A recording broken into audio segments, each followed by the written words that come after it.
Assalamualaikum warahmatullahi wabarakatuh. Anak-anak sekalian, jumpa lagi pada kesempatan kali ini dengan Pak Masuri di pembelajaran Ilmu Pengetahuan Alam untuk kelas 9. Baiklah anak-anak sekalian, perlu Pak Masuri sampaikan pada kesempatan kali ini bahwa pembelajaran IPA itu sedikit berbeda karena Pak Masuri mencoba untuk mengintegrasikan dengan ayat-ayat yang ada di dalam Al-Quran. Nah, bisa jadi dikatakan bahwa pembelajaran IPA ini terintegrasi dengan Al-Quran. Harapannya apa? Harapannya yang pertama kita bisa memahami bahwa Islam ya sebagai agama yang sempurna dengan Al-Quran sebagai kitab sucinya itu sudah menerangkan sedemikian rupa terkait dengan ilmu pengetahuan. Nah, khususnya pada materi IPA, nah itu banyak sekali ayat-ayat yang bisa kita kaji berkaitan dengan materi yang akan kita pelajari. Nah, pada kesempatan kali ini yaitu pembelajaran IPA dengan materi perkembangan janin manusia. Dan ini masuk dari sistem reproduksi manusia. Namun sekali lagi anak-anak sekalian, di kesempatan ini Pak Marsudi akan menjelaskan bahwa tidak semua cakupan materi itu dipelajari atau Pak Marsudi terangkan. Tapi harapannya kalian itu bisa belajar mandiri, yaitu bisa dari sumber internet ataupun bisa dari buku paket yang lain. Jadi tidak harus Pak Masuri yang menjelaskan. Kalian harus belajarkan mandiri. Kenapa? Karena dengan sekarang situasi pandemi yang tidak bisa memungkinkan untuk kita bertatap muka, maka melalui secara virtual ini, melalui video pembelajaran ini, harapannya ya kalian tetap mendapatkan penjelasan. Tetapi selebihnya kalian bisa belajar secara mandiri. Anak-anak sekalian, tujuan pembelajaran kita, nah setelah kalian belajar dari materi ini, harapannya apa?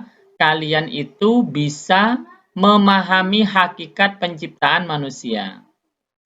Lalu yang kedua, memahami tahapan perkembangan embrio dan janin. Nah, yang ketiga, sebagaimana Pak Masuri tadi sebutkan, mengintegrasikan dengan ayat Al-Quran. Nah, harapannya kalian itu hafal ayat Al-Quran yang berkaitan dengan proses penciptaan manusia. Ya, tentu tidak hanya hafal, tetapi harapannya memahami makna atau kandungan di dalam ayat tersebut. Anak-anak sekalian, sebagai rasionalnya, rasional itu bisa dikatakan dasarnya. Ya, kita melihat di dalam Al-Quran, Allah Subhanahu wa Ta'ala telah menciptakan manusia dengan begitu sempurna. Sebagaimana di dalam surat At-Tin ayat 4. A'udzu billahi minasyaitonir rajim. Bismillahirrahmanirrahim. Laqad khalaqnal insana fi ahsani taqwim. Sesungguhnya kami, katanya Allah, telah menciptakan manusia dalam bentuk yang sebaik-baiknya. Jadi ada yang laki-laki, ada yang perempuan, rupanya yang ganteng, cantik, dan lainnya. Nah, itu merupakan sebaik-baik bentuk. Ya, sebagaimana dinyatakan di dalam surat At-Tin ayat 4 tadi. Nah, lalu yang kedua, hakikat penciptaan manusia. Di dalam Al-Quran, surat Az-Zariyat ayat 56, Allah Subhanahu wa Ta'ala berfirman, وَمَا خَلَقْتُ الْجِنَّ وَالْإِنسَ إِلَّا لِيَعْبُدُونَ. Dan aku tidak menciptakan jin dan manusia, melainkan supaya mereka mengabdi, atau ada yang mengartikan beribadah kepadaku. وَمَا خَلَقْتُ الْجِنَّ وَالْإِنسَ إِلَّا لِيَعْبُدُونَ. Jadi, kita harus memahami bahwa kita diciptakan oleh manusia, oleh Allah Subhanahu wa Ta'ala, itu adalah tidak ada yang lain kecuali liya'budun, untuk mengabdi atau untuk menjadi hamba atau untuk beribadah kepada Allah Subhanahu wa Ta'ala. Lalu yang berikutnya, Allah Subhanahu wa taala telah menciptakan manusia sebagai khalifah di muka bumi. Sebagaimana termaktub di dalam surat Al-Baqarah ayat 30. Wa idz qala rabbuka lil malaikati inni ja'ilun fil ardi khalifah. Ingatlah ketika Tuhanmu berfirman kepada para malaikat, sesungguhnya aku hendak menjadikan seseorang ya khalifah di muka bumi. Nah, khalifah di sini artinya apa? Ya, banyak tafsir ya anak sekalian. Namun yang perlu kita pahami adalah bahwa khalifah di sini adalah ya sebagai pengatur. Ya, sebagai pengatur. Allah menciptakan alam semesta ini ya tidak lain adalah agar kita manusia ini bisa mengatur. Mengatur dalam makna menjaga. Kita jangan membuat kerusakan di muka bumi ini. Nah, itu dari hakikat manusia itu diciptakan oleh Allah Subhanahu wa taala. Yang pertama adalah untuk beribadah kepada Allah, menjadi abdi, menjadi hamba, ya tentu adalah kita harus beribadah kepada Allah. Yang kedua, hakikat diciptakannya manusia itu adalah sebagai khalifah, pengatur di muka bumi ini, menjaga agar bumi dan seisinya ini ya tentu tidak rusak. Kenapa? Karena demi keberlangsungan manusia berikutnya, anak cucu kita. Ya. Lalu untuk apa sih tujuan reproduksi manusia? Nah, anak-anak harus memahami di sini. Apa sih tujuan reproduksi pada manusia? Nah, di dalam surat An-Najm, ya, ayat 45 sampai ayat 46, Allah Subhanahu wa taala berfirman, "Wa annahu khalaqaz zawjaini dzakara wal untha min nutfatin idza tumna." Dan bahwasanya dialah yang menciptakan berpasang-pasangan pria dan wanita dari air mani apabila dipancarkan. Nah, dalam buku tafsir Muyassar, Syekh Al-Alamah Dr. Salih bin Muhammad Asy-Syaikh menjelaskan, Allah menciptakan setiap makhluk hidup itu berpasang-pasangan. Kalau hewan itu ada jantan, ada betina. Kalau manusia ada laki-laki, ada perempuan. Tujuannya apa? Agar spesiesnya tidak punah. Nah, itu yang pertama. Yang kedua, kehidupan berlangsung. Yang ketiga, alam menjadi makmur. Jadi itu, ya, ketiga hal ini yang kita dapat ambil pelajaran dari makna ayat An-Najm ayat 45 sampai ayat 46 ini. Nah, pada surat tersebut juga dijelaskan Allah menciptakan pria dan wanita dari tetes mani pria yang ditumpahkan pada rahim wanita. Jadi anak-anak sekalian, kalau kita memahami di dalam ayat ini bahwa tujuan reproduksi pada manusia itu adalah untuk mempertahankan jenis manusia agar tidak punah. Dan ini sudah dibuktikan di dalam sains modern bahwa kalau makhluk hidup, apalagi manusia dalam hal ini, itu kemudian bereproduksi atau berkembang biak, maka tentu itu akan menghindari dari kepunahan. Nah, coba kalau anak-anak bayangkan, pernah enggak sekarang itu pernah melihat dinosaurus? Nah, kan enggak ada. Kenapa? Karena punah, tidak mampu bereproduksi. Nah, jadi kalau misalnya bereproduksi atau berkembang biak, maka tentu dia akan bisa mempertahankan jenis. Ya, jenis apa dalam hal ini? Manusia, agar tidak punah. Sebagaimana termaktub di dalam tafsir ayat 45 dan 46 surat An-Najm tadi. Anak-anak yang dirahmati Allah, bagaimana tahapan penciptaan manusia?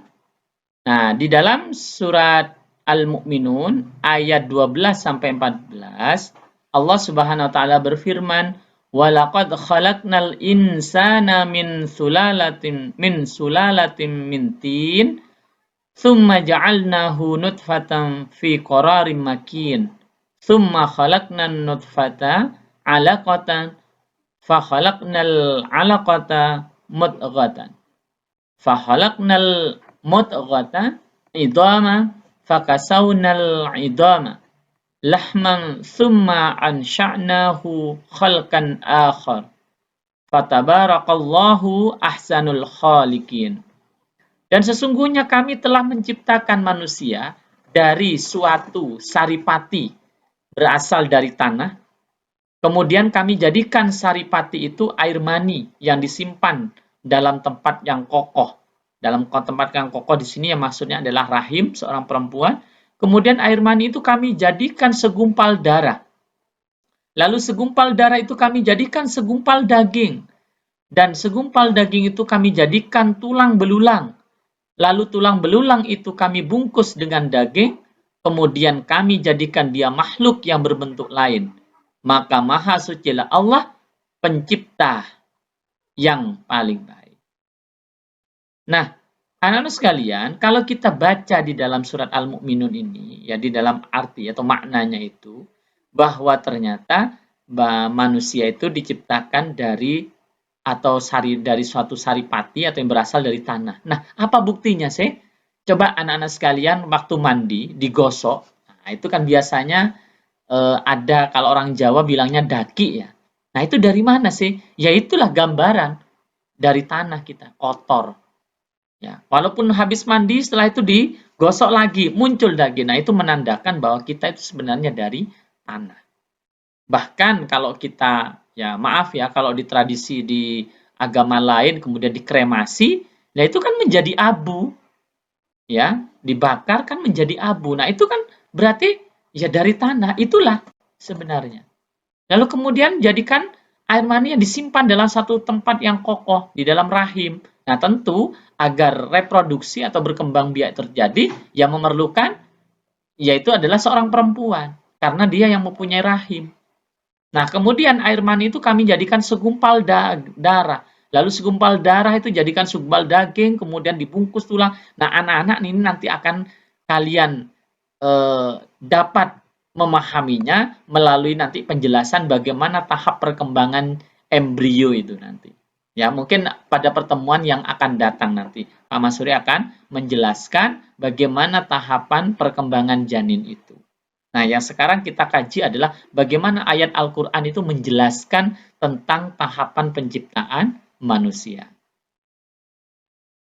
Lalu, berikutnya, dalam Al-Quran dipaparkan bahwa manusia itu diciptakan melalui 3 tahapan dalam rahim ibunya. Sebagaimana di dalam Quran surat Az-Zumar ayat 6, Allah Subhanahu wa taala berfirman, "Yahluqukum fi butuni ummahatikum khalqam min ba'di khalqim fi dhulumatin thalatha." Dia menjadikan kamu dalam perut ibumu kejadian demi kejadian dalam 3 kegelapan. Nah, di dalam surat Az-Zumar ayat 6 ini disebutkan fi dhulumatin thalathin. Dan itu dalam 3 kegelapan. Nah, 3 kegelapan ini, ya, para mufassir memaknai, ialah kegelapan di dalam perut, kegelapan dalam rahim, dan kegelapan dalam seraput yang menutup anak dalam rahim itu. Nah, kalau kita cermati anak-anak sekalian, sebagaimana yang akan dipahami, dalam ayat ini, dalam ayat Az-Zumar ayat 6 itu, ditunjukkan bahwa seorang manusia itu diciptakan dalam tubuh ibunya itu dalam 3 tahapan yang berbeda. Dan ternyata, subhanallah, ya, biologi modern telah mengungkap bahwa pembentukan embrio pada bayi itu terjadi dalam 3 tempat yang berbeda dalam rahim ibu. Misalnya, ini ada di dalam sebuah buku yang berjudul Basic Human Embryology, ya, sebuah buku referensi utama dalam bidang embriologi. Ya, ini merupakan karangan orang barat, tetapi sesungguhnya mungkin dia itu memahami. Fakta ini diuraikan sebagai berikut. Kehidupan dalam rahim itu memiliki 3 tahapan. Yang pertama adalah pre-embryonik, ya, yaitu terjadi pada waktu 2,5 pekan pertama, ya, 2 minggu setengah pertama. Kemudian fase embryonik, sampai akhir pekan ke-8 dan kemudian janin dari pekan ke-8 sampai masa kelahiran. Nah, ternyata ini sudah ditegaskan ribuan tahun sebelumnya di dalam Al-Quran, dan sains modern atau biologi modern kemudian membuktikan, mengungkap. Luar biasa.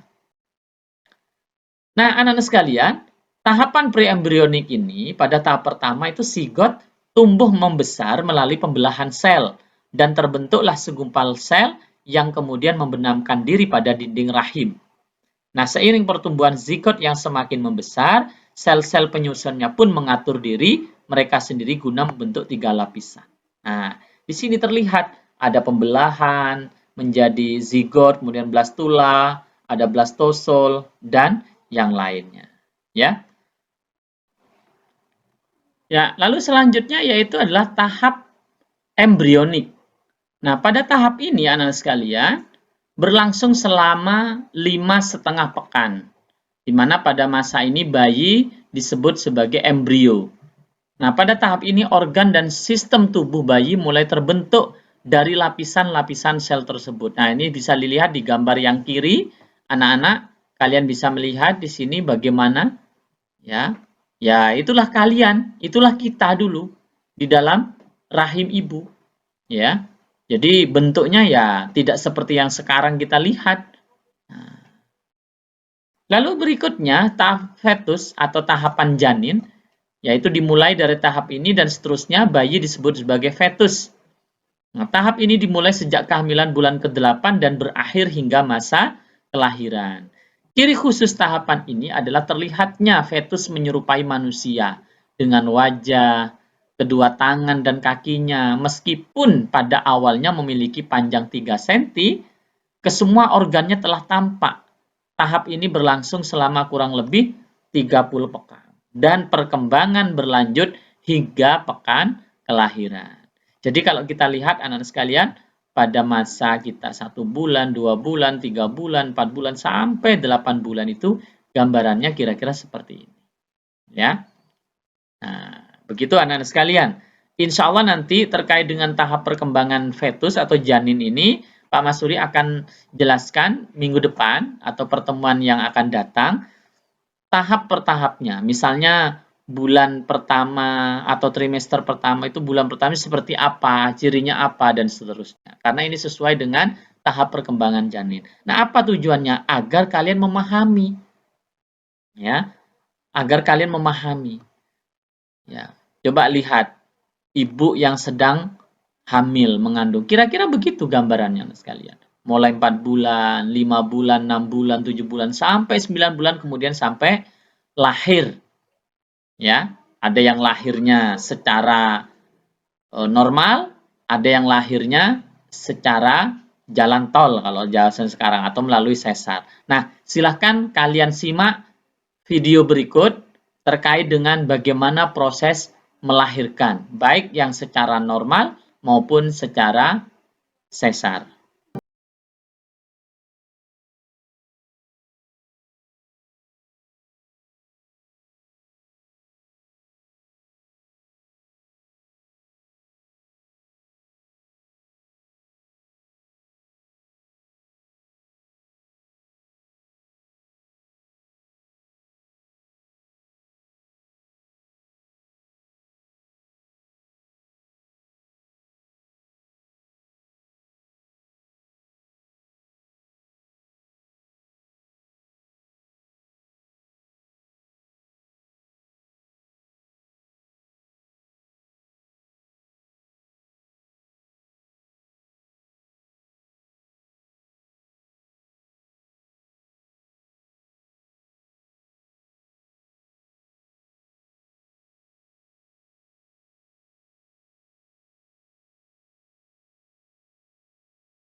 Nah, anak-anak sekalian, setelah kalian itu melihat video yang tadi dan juga penjelasan bagaimana dalam Al-Quran, pesannya adalah yang pertama, kita harus sadar untuk apa sih kita itu diciptakan oleh manusia.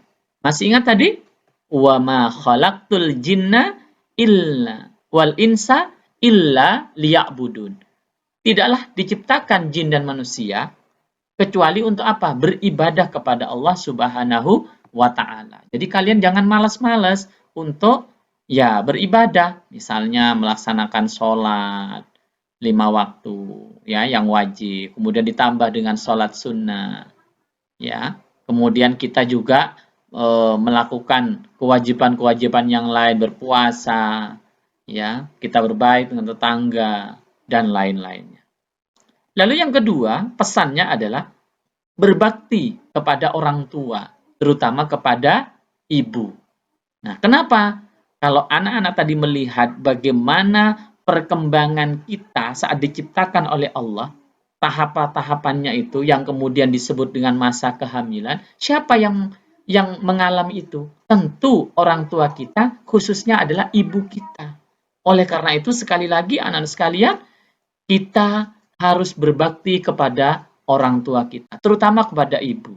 Loh, apakah kepada ayah atau kepada bapak? Tidak, Pak. Harus juga. Kenapa? Tanpa adanya peran ayah, tanpa peran bapak, maka mungkin ibu tidak bisa ya dalam masa kehamilannya itu ya bisa apa namanya ya berjalan secara sempurna begitu. Kenapa? Karena seorang ibu juga butuh energi. Dari mana? Dari makan. Kalau tidak ada seorang ayah yang dia bekerja untuk mencari nafkah, nah, lalu kemudian dari mana? Nah, itulah. Jadi tetap harus berbakti kepada orang tua, terutama kepada ibu. Kenapa? Ibu itu yang mengalami masa-masa sulit. Ya, selama 9 bulan dia menggendong dalam tanda kutip kalian ya di dalam rahimnya. Kemana saja dibawa, ke sana kemari dibawa. Ya. Tetapi anak-anak sekalian, faktanya kalau kita lihat dalam konteks sekarang itu banyak sekali. Ya, begitu miris kita melihat di dalam tayangan di media sosial. Bagaimana kisah seorang anak yang mempolisikan ibunya, ya, yang melahirkan dia. Kemudian ada lagi anak yang kemudian menggugat ibu kandungnya, ibu yang melahirkannya dia, digugat untuk mendapatkan harta warisan. Belum lagi ada seorang anak tega membunuh ibu kandungnya sendiri. Ini fakta yang ada di lingkungan kita. Padahal anak-anak sekalian, kalau dia memahami bagaimana dulu ketika dia di dalam kandungan, ibunya begitu tersiksa, tidur miring gak enak, ya, miring kanan gak enak, miring kiri gak enak, apalagi tengkurap, waduh, tambah gak enak, gak bisa. Tetapi setelah dia lahir ke dunia, lalu kemudian dia tumbuh, remaja tumbuh dewasa, lalu kemudian banyak hal yang kemudian kalau di dalam Islam kita sebut dengan dia melakukan kedurhakaan kepada orang tuanya, khususnya kepada ibunya. Banyak seorang anak yang kemudian menelantarkan ibunya. Oleh karena itu anak-anak sekalian, kita harus bersyukur. Jadi bagi yang kalian yang masih mempunyai ibu, maka sayangi ibu. Ya. Kenapa? Karena di dalam Al-Quran dijelaskan di dalam surat Al-Isra ayat 23. Wa qada rabbuka alla ta'budu illa iyyahu wa bil walidaini ihsana. Imma yabluwanna indakal kibara ahaduhuma aw kilahuma fala taqula lahuma uffin wala tanharhuma wa qul lahuma qaulan karima. Dan Tuhanmu telah memerintahkan supaya kamu jangan menyembah selain Allah dan hendaklah kamu berbuat baik kepada ibu bapakmu dengan sebaik-baiknya. Jika salah seorang di antara keduanya atau kedua-duanya sampai berumur lanjut dalam pemeliharaanmu, artinya menjadi nanti berkumpul dengan kalian, maka sekali-kali janganlah kamu mengatakan kepada keduanya perkataan ah. Jadi katakan ah saja itu tidak boleh, apalagi membentak-bentak. Dan janganlah kamu membentak mereka dan ucapkanlah kepada mereka perkataan yang mulia. Kenapa? Ini dijelaskan di dalam Al-Quran, anak sekalian. Betapa durhakanya kita kalau kita kemudian membentak orang tua kita, membuat mereka itu menangis, khususnya kepada ibu kita. Kenapa? Dialah yang kita tempati saat kita masih ada dalam rahimnya. 9 bulan kita itu dibawa. Kemudian saat melahirkan itu perjuangan antara hidup dan mati. Lalu kemudian ketika kalian lahir, dia yang kemudian merawat, menggendong, menyusuinya dan sebagainya. Lalu ketika sudah besar, apakah kalian mau untuk durhaka? Mau berbuat durhaka kepada mereka? Mungkin kalau orang tua atau seorang ibu tadi tahu kalau kemudian anaknya nanti akan menggugat, mungkin ibunya abang berpikir, lebih baik kamu tidak lahir nak di dunia ini. Itu kalau seorang ibu berpikir. Tetapi tidak ada ceritanya seorang ibu itu kemudian memiliki dendam kepada anaknya. Justru sebaliknya yang ada sekarang adalah seorang anak durhaka kepada orang tuanya, khususnya pada ibunya.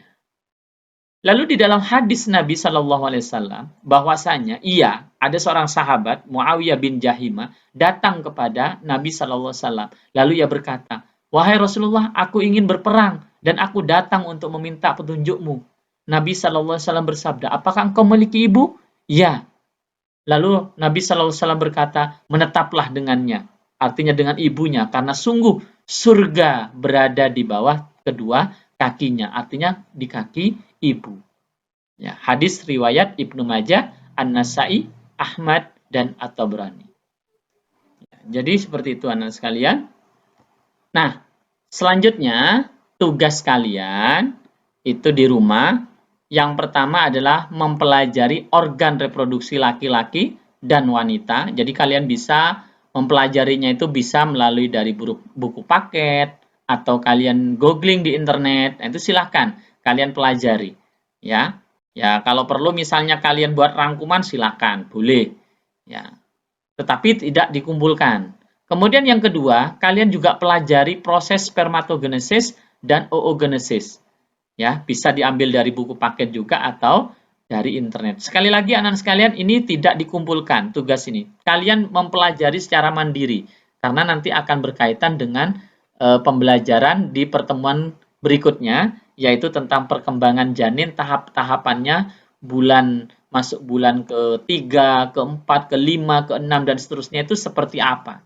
Nanti akan Pak Masuri sampaikan di pertemuan yang akan datang.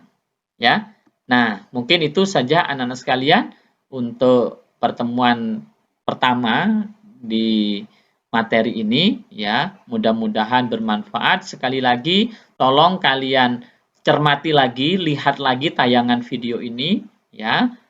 Kalau perlu kalian buat rangkuman atau resume secara garis besar.